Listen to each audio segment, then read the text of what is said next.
Hello. So today I'm going to be reviewing a couple books, but my first one is going to be Hide by Kiersten White.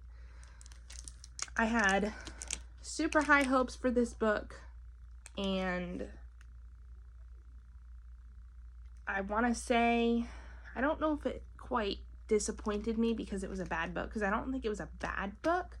I just think it wasn't exactly what I was expecting. So this book is pretty new.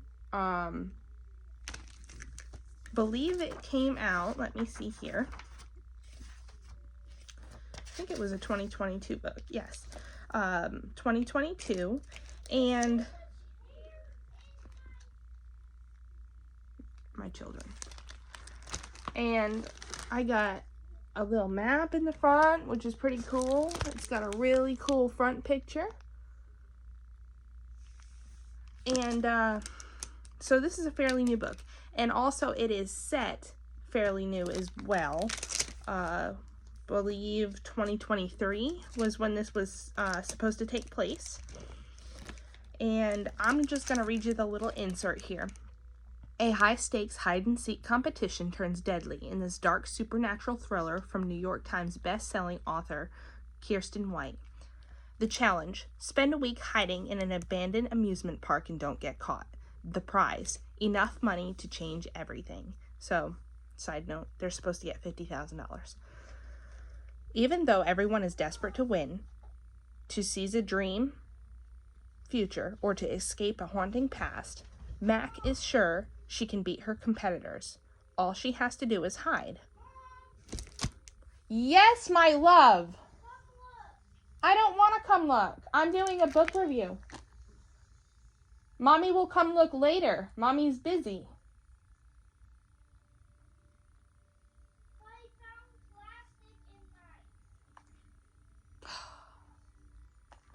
Okay. I'll come look here in just a minute. Okay? Put it aside. And I'll come look, okay? Okay?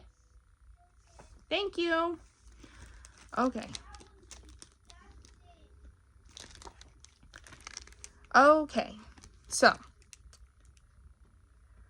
even though everyone is desperate to win, to seize a dream future, or to escape a haunting past, Mac is sure she can beat her competitors. All she has to do is hide, and she's an expert at that. It's the reason she's alive and her family isn't.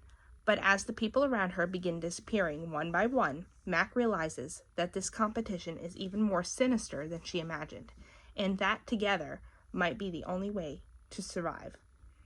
14 competitors, 7 days, everywhere to hide, but nowhere to run. Come out, wherever you are. So, pretty much this book was like, I don't know, it seemed like a Hunger Games, but then it really wasn't the Hunger Games. Obviously, Hunger Games was really good. This, I think it fell flat at the end, to be quite honest. It was a good book, good concept, awesome scenery, awesome setting. So it takes place at this abandoned park, and yeah, I think it just fell flat at the end.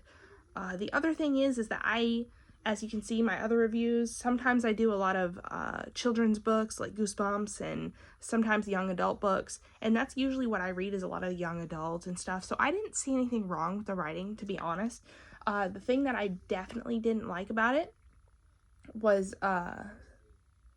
that there was so many different characters thrown all into one, and it kind of bounced around, and so I was like kind of messed up with the characters at first. I was like, man, this is a little just too much back information and all that kind of stuff. I don't know, I just didn't care that there was that many. It didn't pull me in. It just kind of was like, well, this is obnoxious. To be honest as well, for some reason I had to start this book twice. I checked it out from the library, and after a long hold that I had on, I was so excited to get it. Checked it out from the library, started it, and I was like, ooh.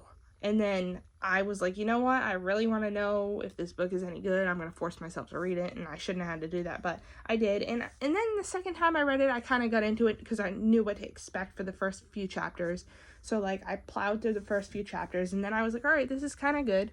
And it turns out that the ending just fell flat for me. So what I was getting to as well, I know I kind of jump around. People were saying that this read like a young adult book. That didn't particularly bother me because I read a lot of young adult books. But when I thought about it, after I had listened to some of the reviews to kind of see if the way I felt about the book was like validated, I don't know. I kind of understood what they were saying. It was almost as if it would have been a good book for teenagers. And then the other thing is that some people were talking about gore in it, but like to me there wasn't a lot of gore. It was kind of just like the deaths took place not even in the book. They were like, oh, but you know, I'm just gonna say this, like, oh, by the way, Sabrina, which isn't even a character in there, Sabrina just didn't come back to the camp. Okay, so Sabrina apparently died. All right, well, anyway, I guess that was a spoiler. Sorry, guys, but you should have known. Anyway, now I'm going to talk about some of the spoiler stuff. So if you're not wanting spoilers for this book, or if you're actually looking to read it, I mean, you might really like it. You might not. I think it's one of these books that you either really like or you really don't. So some of the spoiler stuff that I didn't like. They eventually break out of this camp, and at that point it would have been like a cooler story. I don't know, I just wouldn't have ended it the way I did if they would have just like taken off and stolen a car, and then like later found out how some people from that town went missing or something, like seen the news and like we're all excited and they just stayed together and started a new life or something. Like that would have been a little more exciting for me. Instead they like go back into it, blow up the front gate, and let the monster loose. And she's kind of like, well, they're gonna come for you eventually. So this monster that's in there killing everyone, they just let it loose, and that was pretty much the end of the book. And I was just like, wow, that was exciting. I don't know, there was definitely spots in this book that I had to force myself to read through, continue to get through. I plowed through the book, and I guess maybe not for excitement, but just kind of to get through it. So anyway, that's Hyde. I'm not sure how I feel about this book. Like, it wasn't the worst book I've ever read, but I was kind of disappointed in it, and it wasn't what I was expected, so that could have been some of the disappointment. But definitely some of the things I liked about it was that it's got this cool front cover, and some of the characters were pretty cool. There is a lesbian couple in there, and that was kind of nice that, you know, they seem to form a bond. And I liked the main characters. I did like the main characters. But there was too many characters at one point. Yeah, I mean, I think this book would have made an awesome movie. Overall, I give it like a 3 out of 5 stars. It kind of fell flat. So anyway, I'm going to get off here. I'm going to go check out what my kid wanted me to check out. And I'm going to post this, and that's the review for Hyde. So I don't know. I don't know what to think. Should I be happy? Should I be sad? Should I feel disappointed I read it? I don't know. I'm not sure. Bye, guys.